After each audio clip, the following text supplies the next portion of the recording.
What's up, everybody? Welcome to Comic Book Club. I'm Alex. I'm Justin. I'm Pete. And we are coming to you live from a couple of places on the internet. We're live on YouTube, Facebook, Twitch, Instagram, Kick, LinkedIn. Not going to say anything about LinkedIn this time. I'm just going to let it be. I'm going to let it be. Or Alex, how many of those do you think they'll have to be before you get? Like, you almost took a heavy sigh in the middle there. When do you think it's going to be like, and doop? And I mean, it's getting there. Nothing against Kick, which so far has only delivered spam in our comments, but Kick's pretty close because I'm like, I don't know what that is. I like the Kick spam. Kick is fun, man. You like the Kick spam? If you're spamming on Kick, you're a frontiersman. For anybody who doesn't you're a know this, pioneer. so for anybody who's not watching us on Kick, there are comments. They're all spam commenters, and they're all like very heavily negging us. Like, ooh, you're not getting a lot of views for this stream. Here's how you I think do that's.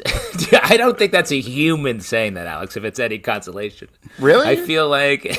Okay.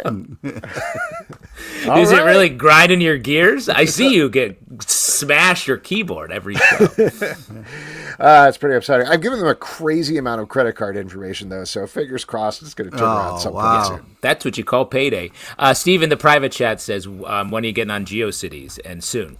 That's the final one. Ooh, nice. Man, I would love to. I miss it. I miss it every single day. And that's a great tee-up, because we got a packed show for you guys. We have a ton of guests. And our first pair, they are two of the guys behind the Valiant Beyond relaunch that's happening. They're writing all new Harbinger and the X-O Manowar, respectively. Ladies and gentlemen, welcome back to the show, Fred Van Lente and Steve Orlando. Yay! Hello! Yeah! Welcome back! Guys. Very excited to have you both back here. Very excited to talk about this. So, Valiant Beyond is this relaunch. It's a new reader-friendly line. So, if you've never read Harbinger before, if you've never read X-O Manowar before, you ostensibly can jump in right with this. And just to mention up front, before I forget, Harbinger is on sale tomorrow, and X-O Manowar is on sale September 17th. So, these are coming in very soon.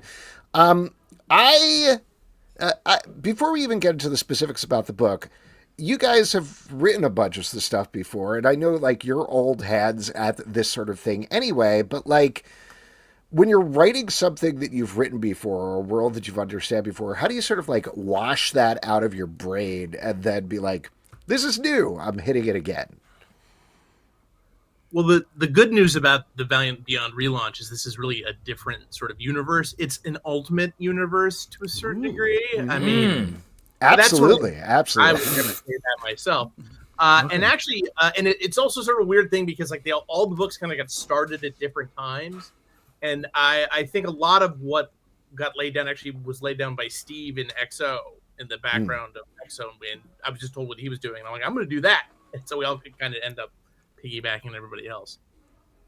And I actually, I actually haven't worked for Valiant before. Okay. But I have done violence before. So You mean personally in your real life? I think about it all the time. I was a big fan. So it's a little different for me. On one hand, I did debut on Midnighter. I remember taking the train down from Albany and seeing you guys in person. Wow! Hell yeah! Back in the day. Now I live in Boston, and I can still take the train. It's just slightly longer. But I work for DC, so I would fly instead because I'm pretentious. But the point remains, like I started on the sex and violence book, and then I kind of did all these books. Like I did Wonder Woman for 3 years, which I had an absolute blast on. And I put a lot of the stuff I learned doing disaster relief into that. But it's not an Exploding Heads book.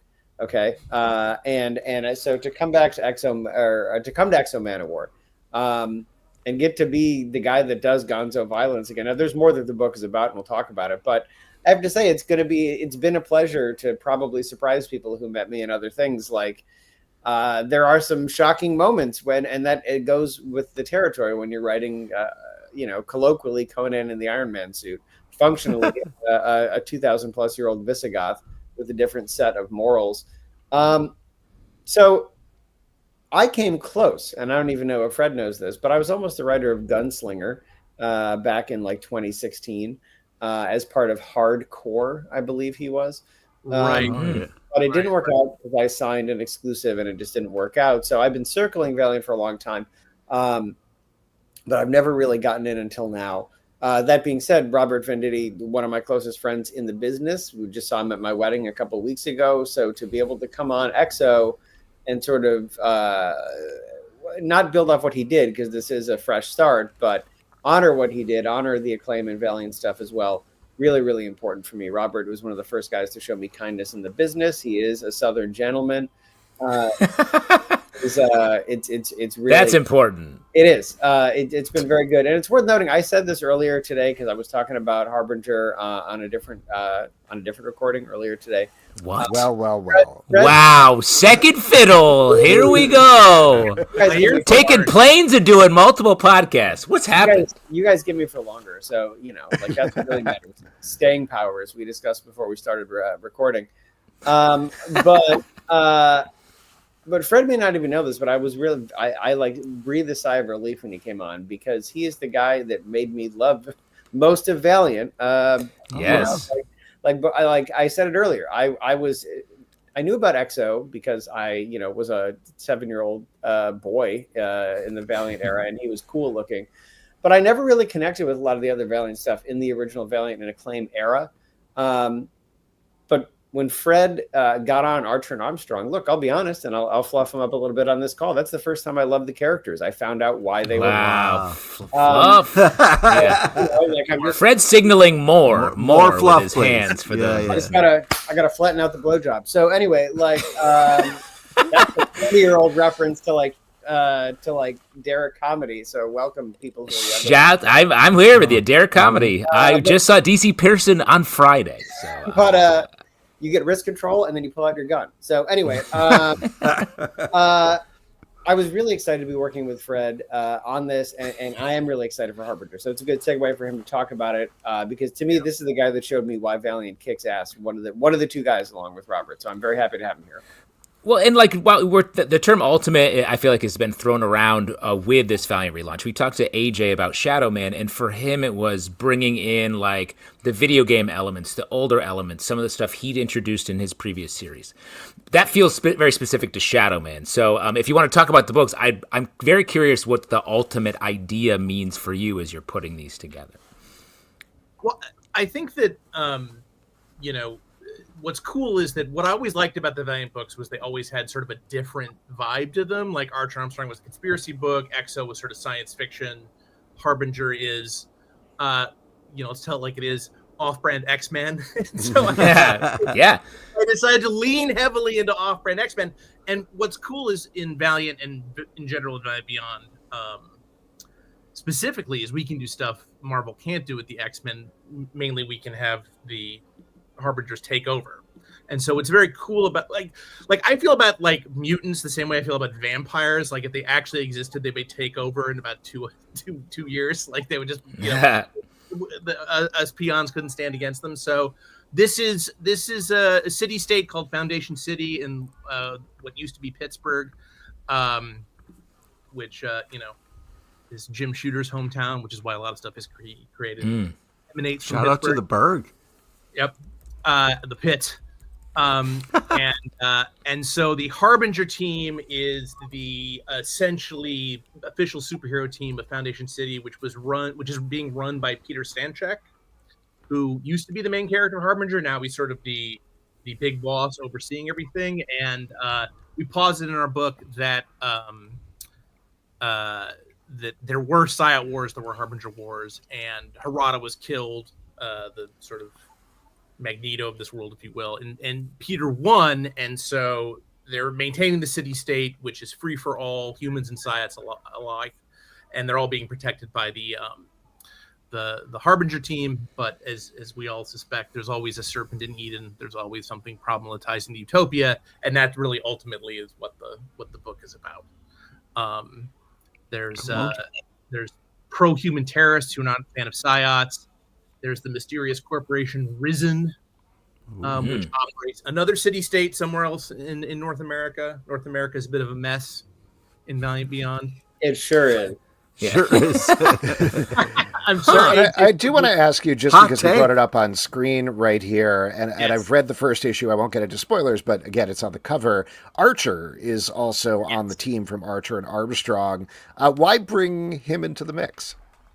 That was Mateus's idea, the head of Alien. He wanted more of a straightforward superhero book with Harbinger, and when he asked me to write it, and he specifically said he wanted Archer to not only be on the team, but he wanted Archer to lead the team. Ooh. Wow. Archer is a character I've written since 2012, so I have a real familiarity with him. But it was cool to because in this world there's no how spoilery to get.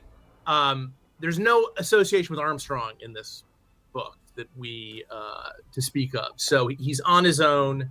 His father figure is Peter Stanchek in this particular universe, and but he's just as earnest and forthright and does not swear. And I one of my favorite things with writing Archer is coming up with all the colorful swears that he uses. Yeah. Jason Clarke and Bullcorn being my two favorite. Nice. But he's definitely a bit of a fish out of water, and so and you can tell from that image, Flamingo is there on his right, and the other characters, Cece, who's the girl with the green pigtails, she's a very major character. She appeared in, I think, the Harbinger, which was an earlier Valiant Universe book, but those other two characters are brand new, and I won't say anything about them. Read the book. All right. Read the book. Cool. I One of love the it. things that I really like about this is a very sci-fi, futuristic, inflected take versus what we get in X-O Manowar, which may be taking its place into the future, but it's a little more like, what if, this is how it struck me, what if X-O Manowar was stuck in the middle of Mad Max Fury Road is kind of what I was getting there a little bit. I can't argue with you, Alex, other than to say it's all that, but also what if the writer was like a deep fan of classic Russian literature and the publisher wouldn't say no to introducing a whole character, which you saw in the first issue, that is just my love letter to a famous, perhaps the most famous Nikolai Gogol short story. Wow. You know, it's all those things Wow. plus Russian lit. So this is what I bring to the table. That's what ultimate means. Got it. Yes, it means that is what it means. No, it's, Yeah. I was really excited to take X-O into this place. So there are differences. You're asking what ultimate means. Look, for me, it means maintaining, like, yes, we are going back to the core of the character, and then we're seeing what's fungible.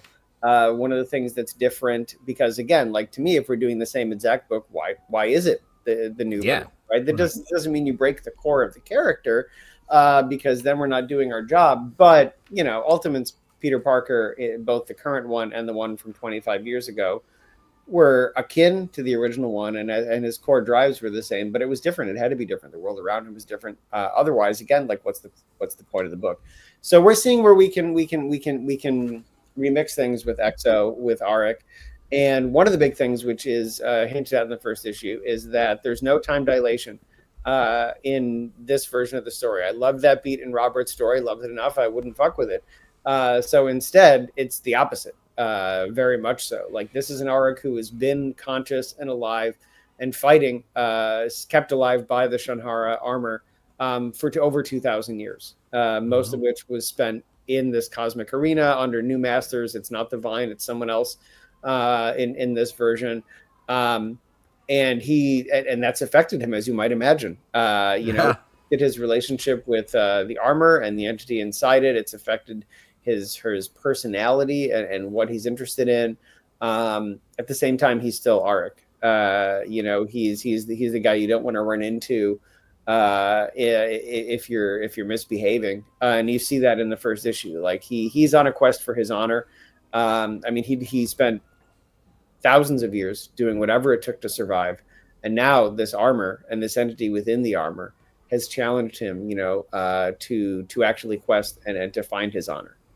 She has tried in the past, as you'll see in the issue, bonding with other people in the arena that already seemed honorable, and inevitably it went bad, like the One Ring. So instead, she has found this person in Auric of Dacia who has the seed and the potential to be an honorable man. And she said, well, let's walk this path together.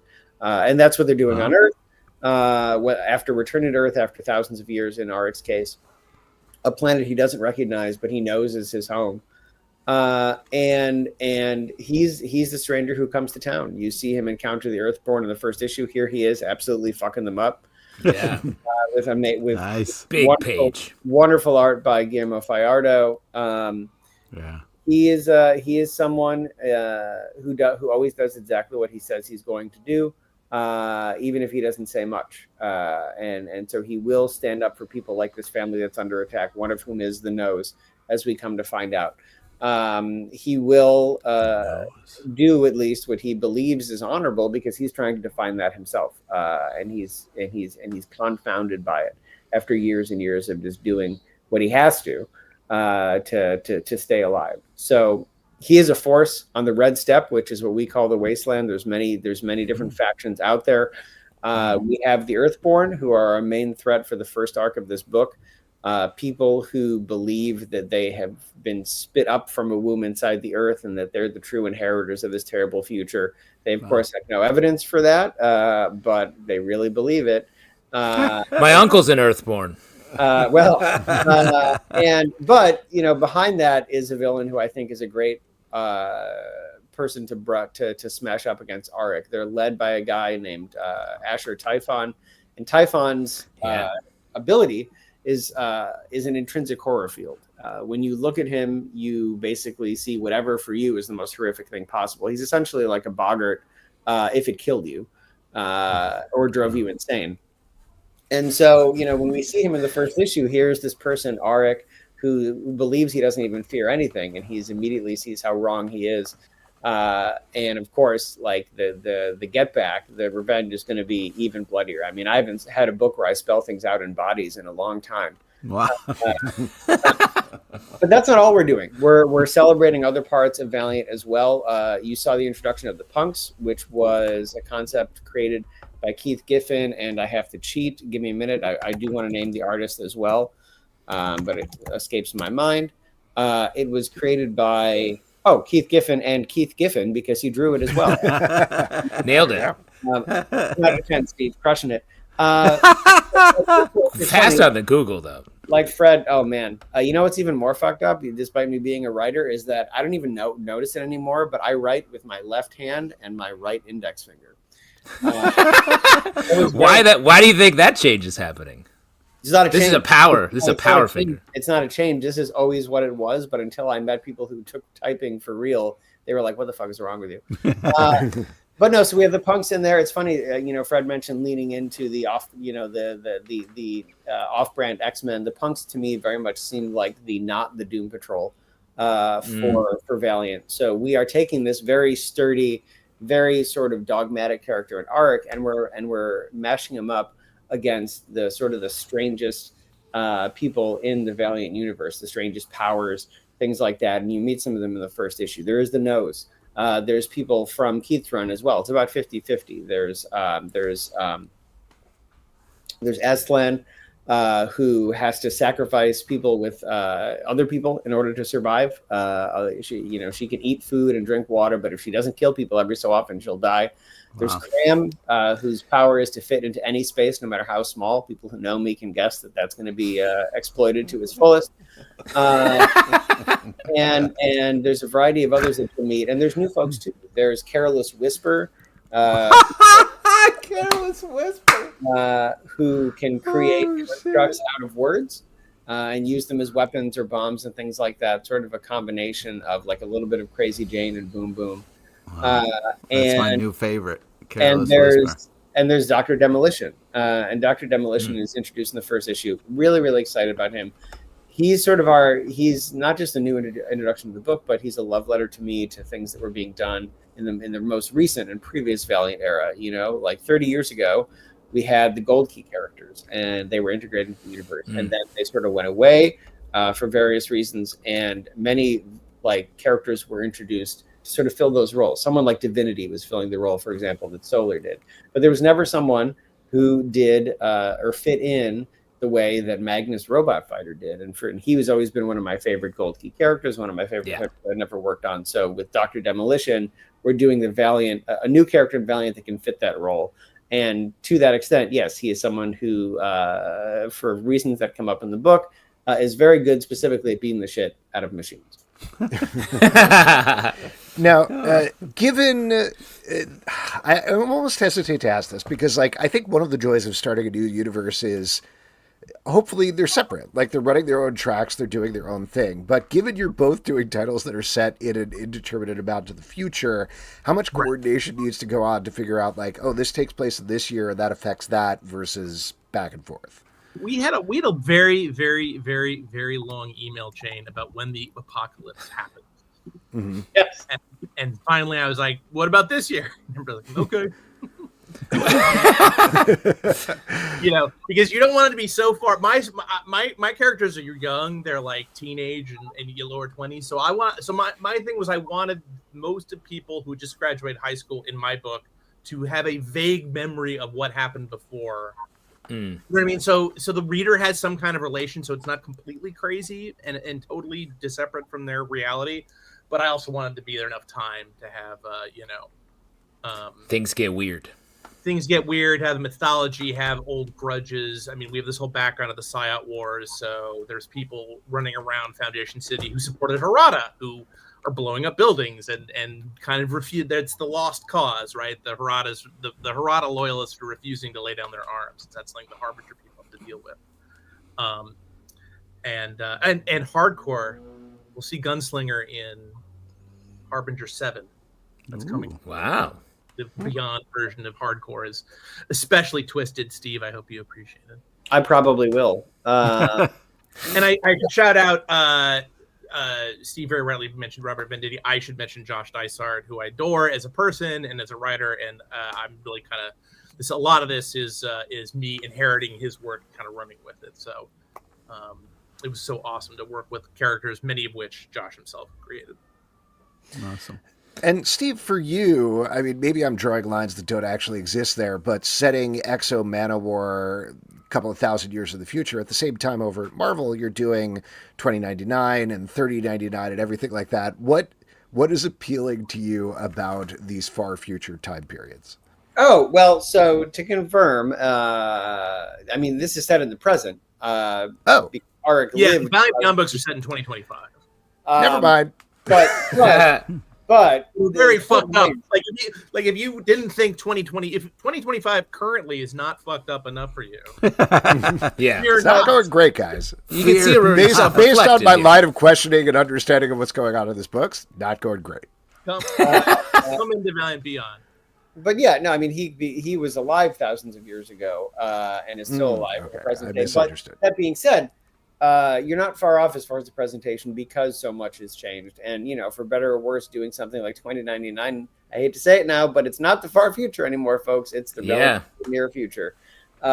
So I like the idea that you can sort of take swings on how things might evolve. Like, and what I mean when I say that is like the more compelling non-joke version of how in Futurama, everybody says ax instead of ask.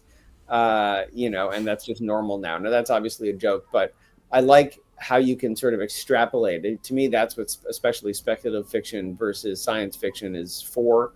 Right. And so, you know, while, you know, you're asking like, how do we coordinate? The good news is that our books, I mean, to be frank, all take place in the same time period in vastly different places. Although the cast of X-O will be making a pilgrimage towards Fred's area towards the end of our first year.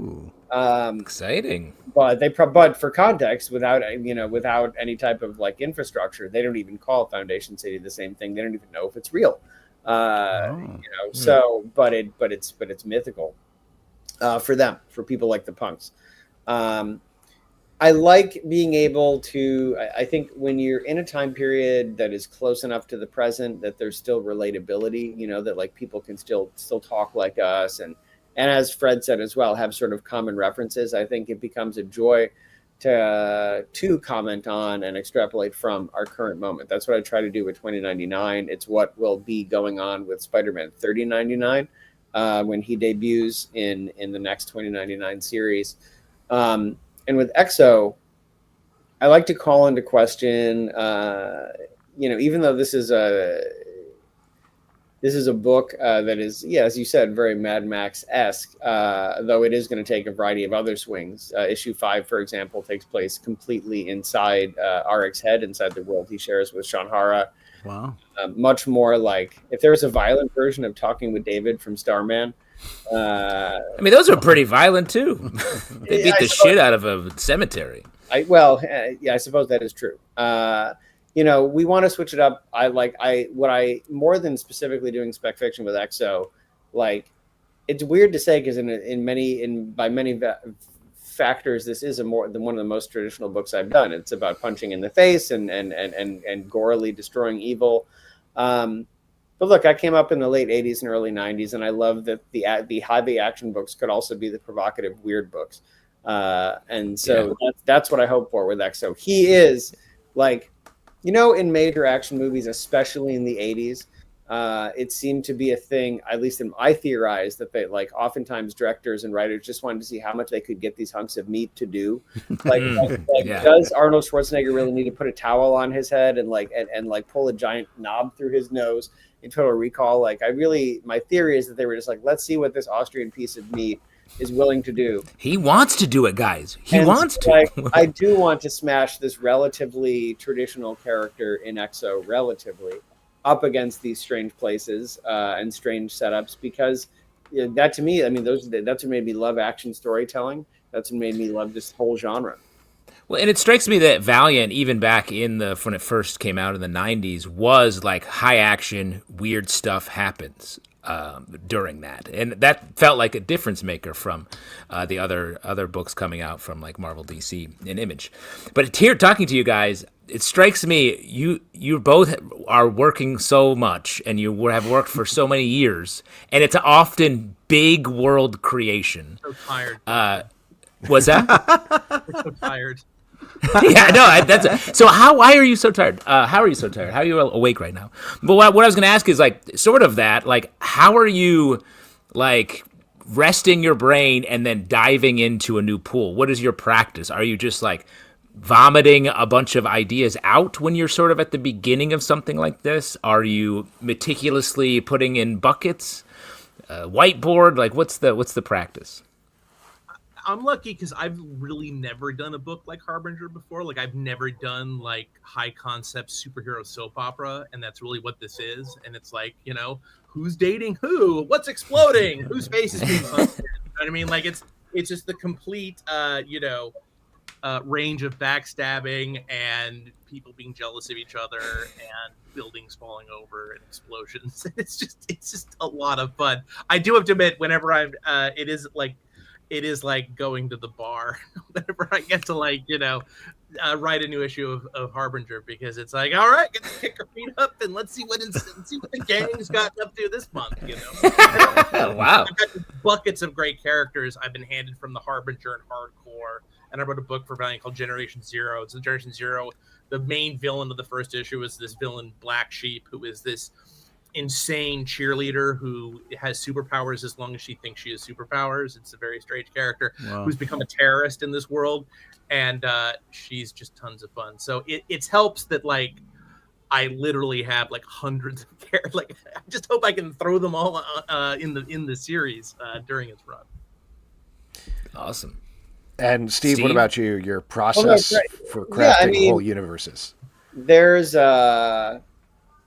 Yesterday I was doing my home exercise because freelance writer, and the dude who was doing the video, who was exhausting, by the way, never just type in 10-minute hit workout into YouTube. You will get absolute clowns.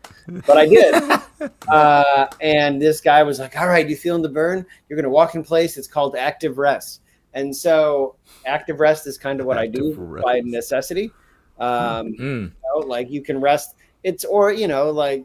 Listen, I would love if I could luxuriate and spend weeks to write every book that I have to turn in, but I'm not there right now. So what I have to do is essentially like that, right? Or in the same way that fish sleep with only one hemisphere of their brain at a time. So I try to, I have to do a lot. I try to make sure that they're all very different is the answer, so that you are kind of resting one muscle when you're doing the other. And I haven't really done a book like X-O really since Midnighter. Like the amount of times when I've been able to not get like dialed back when I say like, and then this character stomps through someone's chest is I mean, it hasn't been since Midnighter that I could do that stuff. I mean, the kill shot that comes in X-O4 is one of my proudest and most depraved things I've thought of. Wow. And this is me who had Midnighter kill someone with a meat tenderizing mallet and then did a close-up of it where it said tough meat on one side. So I feel like you just have to, yes, if you have to take a lot, I try to make sure they're not the same types of gigs. You know, I'm doing this, I'm doing Scarlet Witch, I'm doing a little bit of 2099, which is in the future. I'm doing another book for Alien that is set in a more agrarian setting. Man, anything else would spoil it. Really nice. I love agrarian stuff. Yes, thank you. Yeah. And so like that's got to be what it is. You know, I will tell the story that I might have even told on Comic Book Live in the past because it's a true story that is formative for me. When I was still when I still had a shoot job during the day, my boss was an MFA from Columbia, and he asked me who had never published at 50. And he asked me at the time, you know, Steve, you know, you work here all day and you go home and then you still find time to write every night. How do you do it? And I said, well, you know, Michael, I work here, which including my commute is a 14-hour day. And then I drive home, I eat dinner for an hour and I write for 3 hours. And I go to bed and I do it again every day. And he said, well, you know, that's what makes you that's what makes you a professional and me an artist. And I was like, cool, man. Oh man. The point is, and just, you know, and that's where you get your violence from. But it is like, it would be nice. It's a luxury to be able to like have that amount of time, but we are, you know, like I'm a guy who likes no quote better than Jack Kirby's quote about being just like a blue collar workman like artist. And that's what I try to be like. But you do have to make sure you're not doing the same kind of stuff everywhere, ideally. Right. I think you would sort of wear down, you know, you got to let those ideas regenerate. Cool. Great. We're going to have to wrap up in a second. And Steve, I know you just plugged a bunch of stuff that you've got going on that people definitely should check out. We're loving everything you're doing. But Fred, what about you? Anything else you want to plug other than the Valiant stuff? Yes. I have ongoing my Cyberpunk Mission Impossible series. The Future Is ***********, which the 5th issue is about to drop. 5 of 60. So, you know, wow. Jump on board. You've got Get 5 it. years. But it's going fantastic. And the reception's great. In the Congrats. fall, there will be another installment of Dynamite. That's Die with an exclamation point, which is my Dynamite Comics zombie crossover. Red all your favorites plus zombies. This is the 4th series, so I thought I'd try something a little different. Lean in sort of the very female heavy Dynamite stable. In this zombie apocalypse, only men can become zombies. So tell all your men's rights friends to pick it to comic stores. But women can become zombies, but they can become lunch, so they're motivated to fight back, of course. And I know I'm missing something. Fred, didn't you just write a prose book? I set you up. I've written several. My latest was Bloodshot, actually. Was yes, a Valiant book that came out in January. And that had a very nice reception. There are a bunch of Valiant prose novels coming out, like Eternal Warrior, I think is the next one. And then Livewire's getting her own book, and so is... Cool. Oh. Are they set in their own continuity, or are they all kind of... They are. Okay. Yeah. Oh, neat. It's very, very, very different stuff. But the Bloodshot one's got a real nice response, which is fantastic. And I used a bunch of that stuff in Harbinger. So. Yeah. Awesome, guys. So good to see you. So good talking about the stuff. Excited to follow these titles as Thank usual. you for all the amazing work. We love your work. Keep it up, please. Thanks, guys. All right. Pleasure. See you soon, guys. We'll talk Later. soon. Bye, guys. All right, there we go. Once again, the books are all new Harbinger, which is on sale tomorrow from Valiant, so check that Yes. out. And also the X-O Manowar that's coming out the week after on September 17th. And folks, we are not done with the show yet. We have two more amazing guests for you. As we promised, this is packed. They've been very patient, and we appreciate it, but we're excited to have them in to talk about Nira, a Constance Evermore story, which is coming out September 16th, not 17th, from Bad Hand Books. Ladies and gentlemen, Tom Sniegoski and Jeannine Acheson. Hello, welcome. Hello. Hi. Thank you so much for your patience. Thank you for coming. I'm excited to talk about this. So you guys have worked together pretty extensively before, but this is kind of like a new thing for you, right? Like, yeah. Well, for her, yeah. Oh, for her. Okay. For her, I mean, I've written tons. I've written like 40 books, so. But it was new for Jeannine to come into this, especially this. Well, kind but you two have collaborated before. Yeah, right? we've done, so we've done what? comic stuff. Yeah. Yeah, given that this was a novella, what was different, if anything, about the process? We had to go back to our novel writing process, which was done mostly over Skype and in Google Docs. And during the pandemic, we wrote a novel together. And then we started doing comic work. And that's like completely different. And it's a completely different mindset and something that I had to learn like completely from scratch. But when we started writing Nira, we were back on Google Docs again. And it took us like a good, I think like a few weeks to kind of find our groove and to start writing prose again, because we had been immersed in comics for like, I think it was like 3 years or something. Yeah. So it was challenging. It was really challenging, but we persevered. We did it. I'm curious to ask more about this, just from the creative perspective. Like, was there a moment where it started to snap in, where it broke, where you were like, "Oh, okay, we're rocking and rolling now"? And if so, what was that, or was it just a kind of a gradual process of getting back in the groove? I think once you kind of like stumble and fall and delete and go back, and delete again, and go back, and you start to like almost like get the rhythm. It's almost there's a huge difference in writing prose and writing comics. There's an enormous difference in the mindset.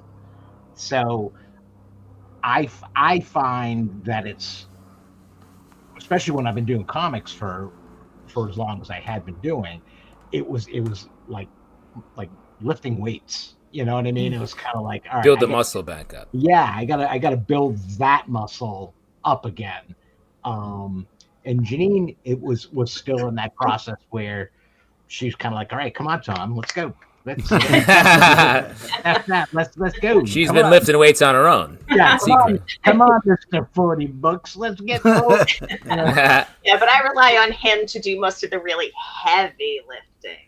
Nice. So, yeah. Well, so when you are, maybe you're about to ask the same thing, Justin, but not to keep on this track, but I am really curious, like, how do you break up the duties then? Or is it really just like, write a paragraph, write a paragraph, write a page, write a page?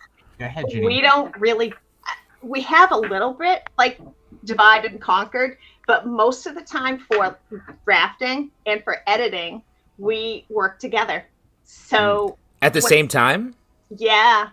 Oh my God. Do you do that? That's Do you do that crazy. thing where you try to talk at the same time? Yeah. No, nobody. All right. Yeah. Nobody. And sometimes like one of us will write a sentence and one of us will go, oh, how about this? And we go back and forth, and it's literally in the same document. Oh my God. I feel like that's what a lot of people think collaboration writing is. Yeah. I've just never heard of people actually doing it that way. Yeah.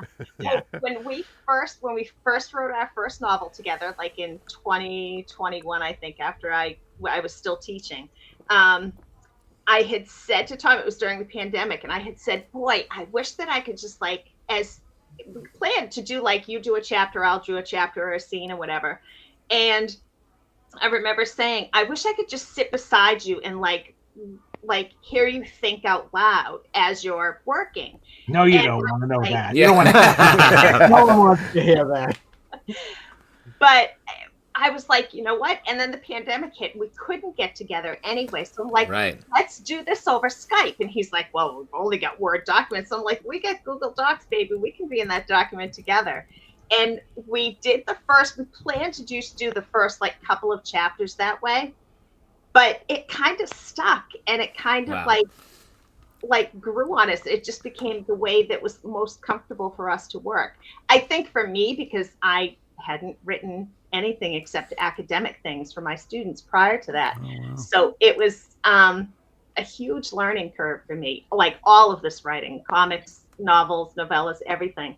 But it's just, that's what worked for us. We just kind of stuck with it. That's really awesome. Amazing. Jumping back, Tom, to what you said about sort of the switching between comic writing and prose writing. Is the muscle difference between like the visual, like you're describing it for an artist in comics, and then you're describing it for the reader in prose? I think with comic scripting, your brain is aware that the artist is probably going to be doing most of the heavy lifting in terms of the visual aspect of the comic, which is, incredibly important to a comic. So with prose writing, you're doing all the work. You've got to paint that picture for your reader. Yeah. So I think that's the two giant parts that have to kind of switch off with comics and prose writing. And I guess when you're writing, describing a panel to an artist, you can be like, and a bunch of buildings in the back. It's harder to do that. But it all depends on your confidence with the artist. True. Like working with an artist that I've worked with before, I know what they're capable of. I can say, that thing that I always do. The guy, do that. And they go, oh yeah, I know that. And they do it. But if it's somebody you've never worked with before, you have to be much more specific in terms of like your angles and this is a close up, this is pull back on this shot, aerial shot, all that stuff. You have to, because you're not quite sure what you're going to get back. Right. And you want to get back the best thing possible. There's a difference between guys you work with and guys you haven't worked with before. Let's talk. Organs. There you go. Why don't we talk about the work that we're talking about tonight, which is Nira, a Constance Evermore Story. So, what was the inspiration behind this? Because, like we said, you guys have done a ton before. So, what drew you to this story in particular? Do you want me to do? Yeah, should we start with Tom Brown? Yeah. So, Tom had worked with an artist named Tom Brown, and he contacted Tom out of the blue one day and said, hey, I'm working with this new publisher and he's looking for novellas, and if I could illustrate something for you, maybe you could get something together and we could do a project. And that you guys hadn't worked together since The Raven's Child. Yeah, The Raven's Child was for Random House. So Tom said, well, let me think about it and I'll get back to you. And then he approached me with it and I was like, yeah, let's do it, because I say yes to everything. And so Nira came about. We decided that we would do something. We put a pitch together, and it was a story or an idea that we had about a woman born with a caul, and it was just in a document that we keep full of ideas, like random ideas or things we find interesting. We just kind of throw it in there, and this character was very not fleshed out at all, but we kind of figured that this was the right one. Awesome. We'll talk about working with Thomas Brown because, in case it wasn't clear to people listening, it's still illustrated, even if it's not full on comics. So, how did that feed into the process of creating this? Tom is just like he's just got such a very specific look at work that while we were coming up with our ideas and concepts and putting together our proposal pitch for Bad Hand, we'd occasionally get like sketches, like, hey, I'm thinking of this, and I'm thinking about this. And that would kind of like go, oh, that would kind of almost like feed the inspiration. That's great. To enhance something a little bit more and say, oh, he did that with this drawing just based on the simple one sentence idea we gave him. Let's take that simple one sentence and enhance it even more based on what he's given us. So there was a lot of that it kind of fed our creative juices in terms of the actual work when we started to see his illustrations. That's great. Nice. Yeah, he's great. He's a nice guy. The craziest mustache you'll ever see in your life. Really? Love No, that. we've Talk seen about a couple. painting a picture. I've seen some crazy stashes. Yeah, he looks like a steampunk with the crazy, Oh, wow. the wild mustache and stuff. Yeah, he's great. I did want to ask you about Bad Hand Books a little bit, not to swerve away too directly from Nira, but I think they're doing some really interesting stuff. They've got the End Times. If people haven't heard with this, Benjamin Percy is probably very familiar to people on our podcast. He's creating a horror story through a newspaper, which is pretty cool. And they have a bunch of other fun projects, yours included. So what are they bringing to the table? You're giving a big nod here, Tom. So what's it been like working with them? I mean, Jeannine and I are absolutely captivated by Doug Morano, who's the editor-in-chief, the owner of the company. It's like a one-man operation. And this guy is fantastic. He's amazing. The people that he's getting to come over and do things for them, it's astounding. Like Stephen King is doing part of that Benjamin Percy thing. Yeah. Wow. That's amazing that he got King involved with something. Chris Golden is doing a bunch of stuff with them. Mike Mignola is doing stuff with me and Jeannine. We're doing new Grim Death stories for them. That's awesome. Yeah. So, I mean, I have nothing but praise for this guy, because he's one of those guys that as soon as you start to talk with him, you kind of get a sense that he knows exactly what you're talking about. And he's excited by it too. There's no like barrier. There's no like, oh, let me think about that a little bit, and then we'll get back. It's like, yeah, that would be fantastic. We're gonna do that. That'd be great. I love that. Yeah, the enthusiasm. I mean, our very first Zoom call with him, I was like, I threw up my hands at the end, and I was like, that's it. I want to work with this guy all the time. Oh, that's awesome. Yeah, especially after working for, like, I've worked with, Simon & Schuster, Random House, Penguin. I've worked with all of them. They're creeps in comparison to this. And he'll never work with them again. But that's it's over. Honestly, I really don't care. The fact is that I can get excited doing work for this guy, whereas the big guys, the money was there, but the excitement level was getting chopped down with each new project that I did. It get chopped down just because they really didn't seem to give a shit. Oh, wow. Yeah, they were just kind of like, you were just product that they were going to toss out sometime, whether they paid attention to or not, and then turn around and say, well, your book didn't sell, so we don't want any more. It's like, well, nobody knows the book existed because you did nothing to promote the book. Whereas Doug, on the other hand, he's this little guy, and he's like beating the bushes. I mean, he's amazing. I have nothing but praise for him. Oh, that's Very awesome. cool. We do have a question here from the comments on YouTube. This is from It Came From the Radio. Would like to know, can they talk about how things have changed from when they first worked together to the current project? She's much more sassy now. Inevitable. I think one of the first things I said when we started writing our novel was, I'll defer to you because you have experience. You've written all these novels before. And I think that lasted about 25 minutes. No. Look, you guys finish each other's sentences on the podcast too. It's amazing. We do. But I think that's just a testament to the experience that I've gained by working with Tom. I read comic books at one point and then stopped. And then when he asked me to do the Vampirella special with him in late 2020 or 2021, I had absolutely no idea how to write a comic. And I was completely just dumbfounded. Like, I didn't understand anything that we were doing. We wrote it. It was great. And then recently we've been working on a project together for a graphic novel with a different company, with Mad Cave Studios, which hasn't been announced yet.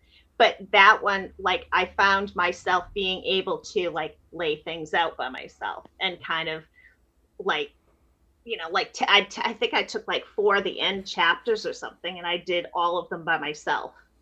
So my confidence level with certain things has certainly gone up, but it's just because he's a really good teacher. Aw. That's great. That's cool. Just to get back to the book for a second, or to start to wrap up here a little bit. Nira, a Constance Evermore Story. So the implication is there's potentially more to this world, a whole lot more. Yeah. Is that something, given that you started with Woman with a Call and kind of went from there, again, like, from those simple beginnings, at what point did you start being like, and then this, and then this, and then this, and then realize that there was a lot more to this world? Yeah, I think that's probably... Tom's better at plotting than I am, and like getting from point A to point B. Like, I generally know like where I'm going to start, and I kind of know where I'm going to end up, but like getting the middle part for me is still really a challenge. And he's brilliant at that, because he just like comes up with it. It's amazing to me. I think the more we talked about the character and the more we kind of put down on paper in terms of like her history and her past, and it just kind of fed the imagination to say, we could do stories in just about almost any time. The character's been around for countless millennia. So we could do stories in all kinds of different time periods, and she could do this, she could do. It was very much we kind of created like the fire that we just started to feed everything into, and it started to grow. And of course, in Bad Hand was kind of like, we want more, do more. We want more of these. So we're going to be switching off. We're going to be doing New Grim Death with Mignola. Jeannine and I and Mike will be doing New Grim Death stories, and then we'll switch off on that, and we'll do New Nira, and then we'll go back to Grim Death. We're going to be going back and forth on that. Yeah, it's really exciting. And before we let you go, anything else you want to plug, Tom? I know you got Herculoids is still. I got Herculoids. Yeah. I got Herculoids. I got Vampire Armageddon that I'm writing.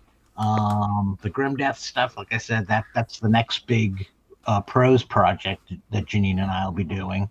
What else do I got? Do you remember? We have something else with. Yeah, we have a graphic novel. They keep telling us every time I get all excited to say something about it, somebody from Mad Cave runs over and says, "You can't talk about it yet." I'm like, oh, wow, they're on it. When can I talk about it? Yep. So soon, I think. Soon, yeah. All right. Well, whenever you can talk about it, we'll definitely have you back. Yeah. Thank you both so much. Such a pleasure chatting. Yes. Congrats on the book. Can't wait excited to check out this whole world you are creating. Super exciting. Can't wait for people. Awesome. All right. Thank you both. Much. Have a great night. Talk to you soon, guys. Can't wait to All check right, it out. There we go. Once again, it is called Nira, a Constance Evermore Story, and it's coming out September 16th from Bad Hand Books. Yeah, Sounds awesome, Bad Hand. Yeah. Love a bad hand. Love a bad hand, but I love your audience questions more. That's really good. And for audience questions, all you got to do is drop a question in the comments, and we will get to it. But why don't I ask? I was just thinking about this. What are you guys drinking? What were you thinking about? What are you guys drinking this evening? What's going on? Man, I'm drinking the per usual. It's not daytime out, but I'm daytime drinking. Nice. Day drinking at night. That's of course. Right. Pete's always swimming upstream. Mm-hmm. And Justin, I've started to see it on the shelves. I assume you're having a pumpkin beer? Yep, that's some good old-fashioned water. Oh, well. Bite it off my water. Look at me, Alex. I saw Alex, and I'm like Alex. Oh, wow. I'm the only drinker left standing. That's it. Just right now, Pete. Just right now. I'm sorry. I'm still coming off of a Bills victory on Sunday. Actually, I have a Bills-related question for you guys. This hell yeah. Is something that I think. Yeah, This can't be real. No, it's beef on weck related, kind of. knew Sandwich that I'm sure is very typical for you guys, but I had never heard before. A stinger sub? Do you know about this? Stinger. Yeah. Yeah. You know about a stinger? I don't know what that is. Tell me. It's a Philly cheesesteak with buffalo chicken tenders inside of it. Tenders. Yeah. That's Inside of it. Yeah. It's a lot. Yeah. Is this something like it's like a last meal thing? I don't know if you could eat that. It's the last thing you eat for sure before you die. Pete, you've had one of these, so it's Philly cheesesteak, buffalo chicken tenders, and then usually like lettuce, tomato, and blue cheese sauce, right? Yeah. Great. But This no, I've is only point- seen it. I've only seen it on the Instagram and the TikTok. I haven't eaten one in real life. That's how This thing's poison. Pete, have you eaten this or heard of it? Yes. Yes, I have. I'm It chasing comes up on my feed. It comes up on my feed because my algorithm knows, like, hey, you love this bullshit, right? And I'm like, yes, I do. Great. We've probably seen You would the same eat this, TikTok right? Yes, video. I would. Yeah, I just figured it was sort of like everyday meal for you up there or something like that. Have you had, Yeah, Pete, we have call you that had the breakfast. trolley Mountain Dew yet? Trolley Mountain Dew, however you pronounce it. The No, sour candies? No? That's a Mountain Dew that tastes like rice-a-roni, the San Francisco treat. No, I had not the that kind of new- trolley. I went to Taco Bell and had that like purple Mountain Dew. I don't know what that flavor is, but Oh, did you get What's that happening with with Mountain Dew? Are they hiding it now? Why do you have to go? you have to places go get to it? special. Dude, I went to KFC for there's- that like orange, kind of like orange creamsicle. Sweet Lightning? No, I've already tried the Sweet Lightning. That's been around for a while. But the orange creamsicle was just garbage. I was like, oh my god. Yeah, I had jury duty and I tried the Justice Grape. Really intense. Yeah, Yeah, just very like jury intense. duty. Yeah, exactly. They're so smart. Eventually, all we'll duty. do is go around to different places and drink the dews. Yeah. Schreckler asks, for those of you who read prose, what books are you currently reading or read most recently? Great question. I did mention this on Week in Geek, I think, a couple weeks ago, but I'm reading The Bright Sword, which is like sort of a modern post Arthur's death. Spoiler: Arthur dies. Arthurian legend story, which is really good. I'm really enjoying it. Oh man. I gotta say, I was thinking the other day, I haven't read prose books in a while just because we've been reading so many comics. And Yeah, you keep saying me no read big ones. me Yeah, not that's no what you said. words, no likey. Yeah. No, I've been reading a crazy amount of comics, and also I think like since I've been freelance, I've been watching an insane amount of TV. Even for me, I used to like relax and read a book, but now whenever I want to relax and read a book, I'm like I should be watching TV so I can pitch on it instead. Yeah, not that's great. what happened to me in video games. So I was like, let me relax and do this something I enjoy, and now I don't. Whoa. Pete, you Don't reading any enjoy. books? Not so much right now, but thanks for checking. Hey, anytime. Wellness check. You Still feed your talking about brains? books. Easy Reader says, do you guys get books graded? Do you prefer one company over another? Pete, you get stuff graded. This is a Pete question. Yeah, I don't. I get my comics sealed. Yes, and that is graded what for he's sure. actually asking. For Those sure. I comic think books. he. I don't get Not Moby like, do Dick you get sealed your and graded. novels graded? Yeah. But I always make sure like I have one that I like to read and then seal and grade the other one type of thing. Or if it's a comic that's so old and fragile that I won't crack it open just because I don't want to lower the value, then I'll definitely seal and grade. But yeah, it's what sucks is like I had one I sealed and graved and then I was moving and I dropped it and broke it open and I was like, oh, now I gotta go do this all over. You unsealed it. I unsealed it and ungraded it. You can't be. The grade is over if once it's unsealed. I don't know. I mean, they got to do it all again, I assume. You can't be like, Did it oh, this is scream? cool. Was it like, Yeah. And then a ghost of the money came out. Yeah. Ah! Yeah, it was like a little I was Richie worth Rich ghost. this. Can I ask you guys a follow-up related question? So, blind bags are all the rage right now. Everybody's doing blind bags. I went into one of the stores near me, St. Mark's Comics, the other day, Great. and they had a bunch of the Batman. Couldn't make it all the way to number- midterm? Like, what the fuck, dude? No, I don't. Fair. I go to I support Brooklyn local shops that are smaller rather than the How about big Midtown Comics, corporate who monsters. Supported us for years, bro. and then they stopped, so I don't care anymore. Wow. To be fair, I think they stopped because we just stopped going. Yeah, we That's also, I love them. They're great. They're the nicest very people in the world. I'm totally joking. But I did go to St. Mark's Comics here in Brooklyn, and they had a big stack of the Batman #1 Blind as a Bat blind bags. And I was like, oh, maybe I should get one. And then I looked at the price point, and it was $9.99 for each of them. I was like, I don't think I'm going to get one of these. But my question is, you get a blind bag. Right. Do you open the blind bag? Yeah, well, You get two. You get one that you open well, and one you don't. But Here's they're the all thing, though. different. They're all different. You might have it's like getting a lottery ticket and not scratching it off. Right. But it seems here's the kind of thing. crazy, right? Like, it feels like it brings down the value if you open it up. But I think the value is derived from what's inside. You have to open a blind bag. If you're keeping a blind bag closed, you're eliminating the point of a blind But that's the fun, is you save the blind bag for later. Then For when? For when? Like your death? Death. Just before you're about to keel over. You say, excuse Doctor. me, sir, before you shoot me. Oh, you're going to die in a And violent... the doctor's like, I don't think we have time to open all of them. Oh, man. That's like an ironic death right there. Yeah. Yes.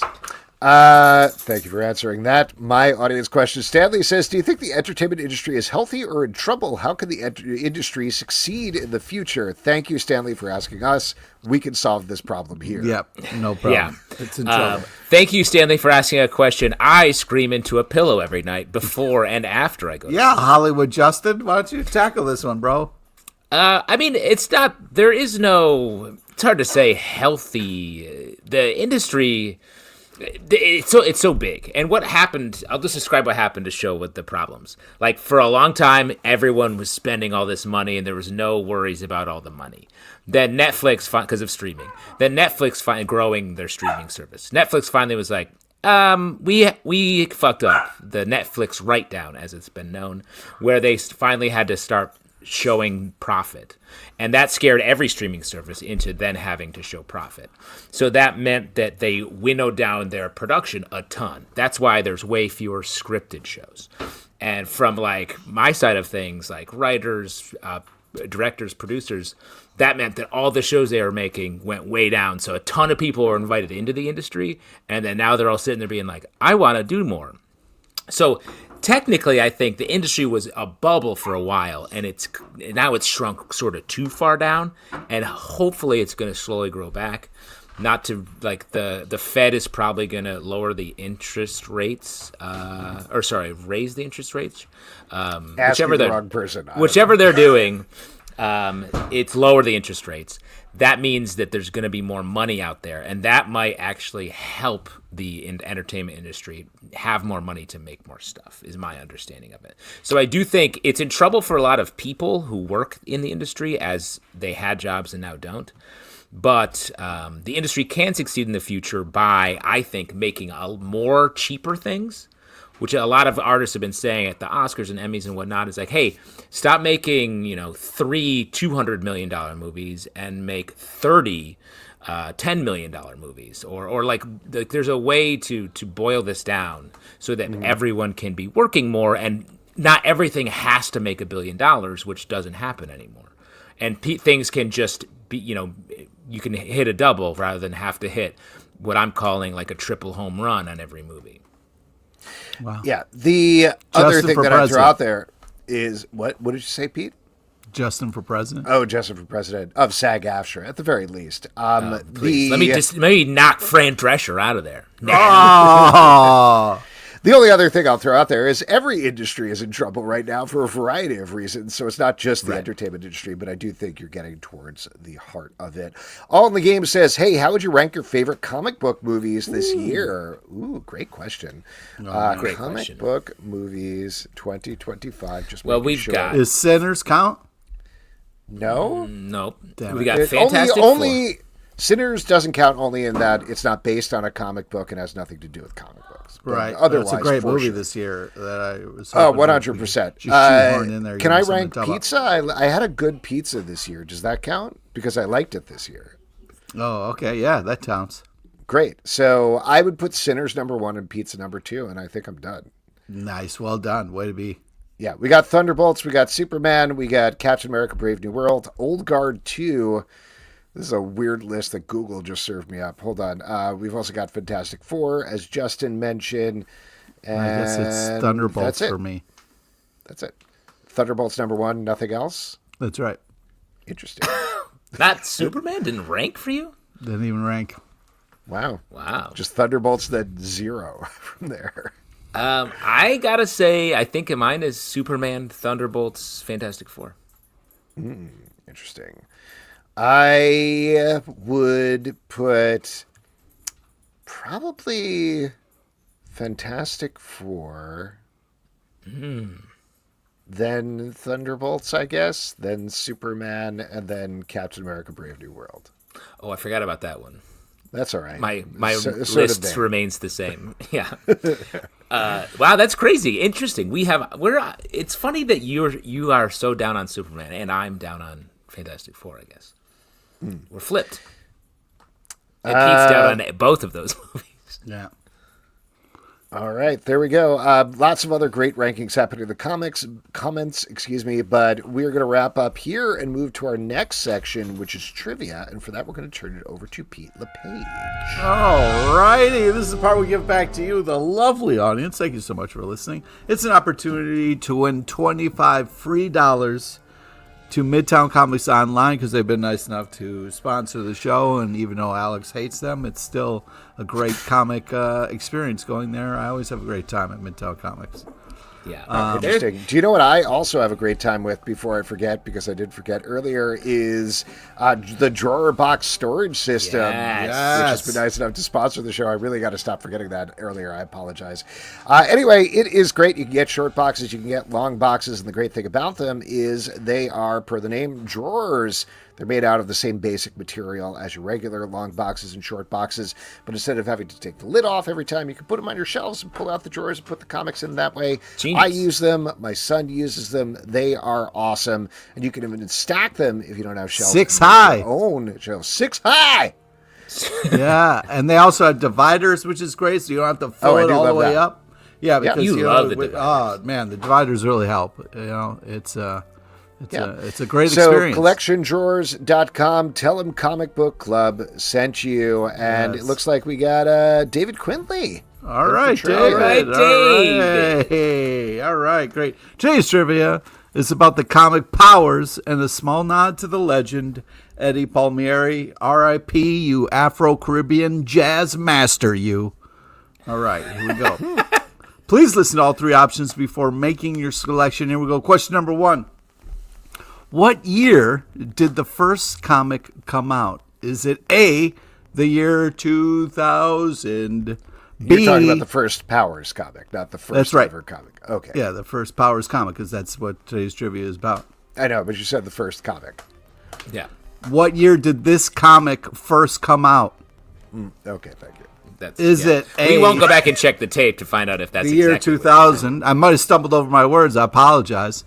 B, I wish a good man would hold me. That's what she said. C, Holden Goodman. Oh, boy. Yeah. Holden Goodman. He probably gets a lot of flack for that one, I got to say. Poor guy. Pete, do you ever feel like bad that you don't get to highlight people with just boring names or regular names? No, I mean, those people are regular and boring. You know what I mean? What more do they need in life? Just their names are, Pete. Yeah. Do you ever feel bad that you're not paying respect to people while they're still alive? Give a shot to a living person, for God's sakes. Some of these people Tom are Hanks. living. What about Tom Hanks? As far as I know, Holden Goodman is still with us. Not anymore. As far as you know. Yeah. Pete, I just called it. Hold on. I've been calling drone strikes on everybody that you mentioned. Is that bad? Holy drone strikes. How many drones? We've been doing this for years. So many long have drones. you had that It's so access? expensive. You know the patreon.com/comic book club? All those funds are going directly to my drone strikes. All right. Wow, that's horrible. We just lost all of our news. funding. Oh, man. I wondered where all that money was going. I thought that's what you wanted. Nope. Why would you think that? And he's correct. A is the correct answer. He said that. And I'm just getting word that Holden Goodman has just passed since he started his trip. no. Oh, that's horrible. Tragically. Question number 2. What award did this series win? And a reminder, in case Alex is going to be a dick again, we're talking about the comic book series Powers. Is it A, the 2001 Eisner for Best New Series? B, OMG, every time I hear your name, I think of that Pearl Jam song. C, Evan Frew. Evan Frew. Even flow? That's right. Wow, Pete, that's a stretch, my guy. Well, keep that. You hold guessed on to it. that. Hold on. To that. True, but I know Pete's brain. Yeah. A normal person doesn't. Like it's like Just Ken Jennings. please be patient. If you've been talking to Ken Jennings for 20 years on the phone, yeah, you can probably figure out what he's saying some of the time.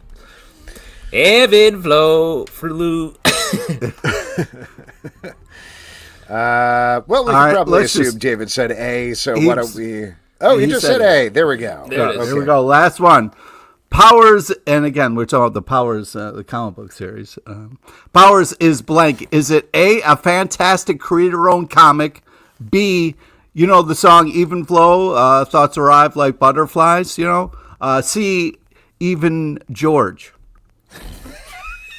Are you sure this isn't Evan, George? No, it's Even George. Evan Really? Frew was the other one. Evan Frew. Even Wait, there- George. This Even movie George. had two people with the first name Even in it? Well, there's Evan, and then there's Even. Even is Evyn. It's very funny. Okay. It's funny that you made the even flow joke on someone named Evan, and you made not an even flow joke on someone named Even. Yeah, but still, Even George kind of sounds like the song again. You know what I mean?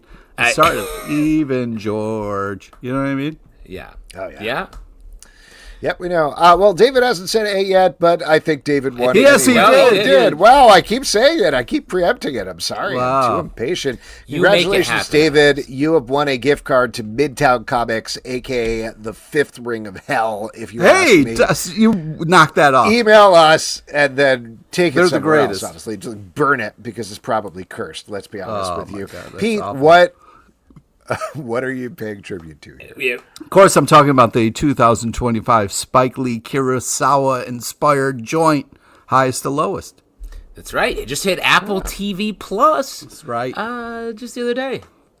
Excellent. Excited to Well, watch you know what's hitting comic book stores tomorrow is new comics. What are you guys looking forward to that's coming out in stores, Pete?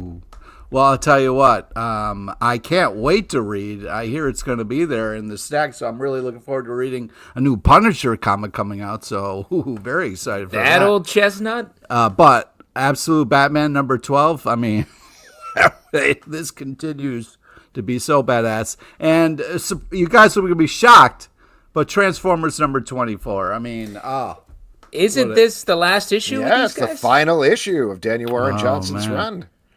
Wow.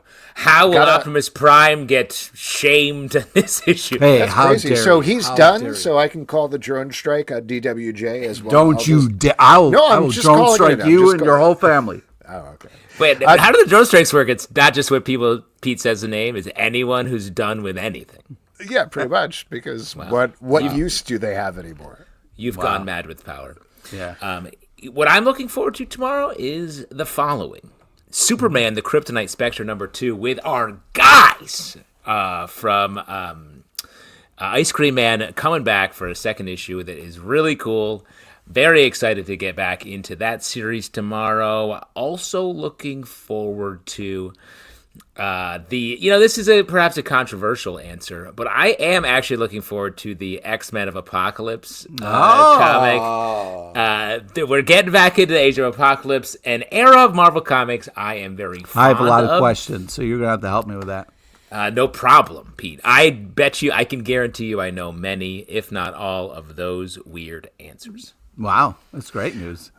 Great picks, guys. I'm going to throw out a couple thanks, of Alex. other ones. I'm really looking forward to Court Children of the Round Table, #1. This is from Tom Taylor and Daniel DiNiccolo, who wrote, I'm completely blanking on the name of the series, but they did a great all-ages series. What? I don't know. I'll think about it in a second. Anyway, they did a great series together. This is a original series set in the DC universe, which is a rarity, so excited to support that. Also, new issue of Trinity, Daughter of Wonder Woman. Really enjoying that series. Very fun. And there's a new issue of all-ages focus. Redcoat coming out tomorrow. Oh, from Jeff that's Johns and what Brian Red Coat Hitch. is one I wanted to say. You know what? I That come series to is love great. that book. That series I think is great. it's very good. When I was reading the last issue, I was like, this is one of my favorite series. It snuck right up. And every single month, I'm like, oh, Red Coat. Oh, wait, no, Yeah. I love this. That's how I start every two. I'm like, oh, Red Coat. And then I'm like, oh, wait, I like this. Yeah, so good series. And folks, that is it for this week's show. A couple of people we want to thank. We want to thank Fred Van Lente and Yes. Steve Orlando for coming on to talk about all new Harbinger, which is out tomorrow, and X-O Manowar, which is coming out on September 17th. Also, Tom Sniegoski and Jeannine Acheson for talking about Nira, a Constance Evermore story, which is coming out September 16th from Bad Hand Books. Next week on the show, N.D. Stevenson is going to be here to talk about the new book, Scarlet Morning, so that's very exciting. Comic Book Club News, our daily news show, Monday through Friday. Sons of a Gun, our DC podcast, recapping Peacemaker. Man. Check that out. Patreon.com/Comic Book Club. Support this show and all the shows we do. ComicBookClubLive.com for this podcast and many more. Until next time, we'll see you at the Comic Book Club. Good night, folks. Take care of yourself out there. We need you.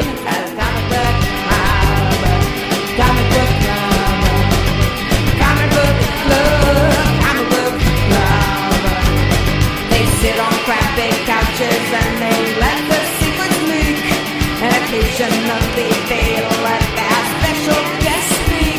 So grab your written hammer, don't be late for it, 'cause their girlfriends can barely tolerate it. Comic book club.